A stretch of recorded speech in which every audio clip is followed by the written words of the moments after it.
పలుకు తెలియనిది మాటున ఉండే మూగమది కమ్మని తలపుల కావ్యమయే కవితలు రాసే మౌనమది రాగల రోజుల ఊహలకి స్వాగతమిచ్చే రాగమది శృతిలయలరగని ఊపిరికి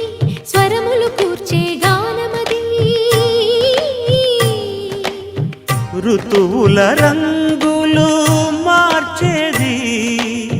కల్పన కలిగిన మది భావం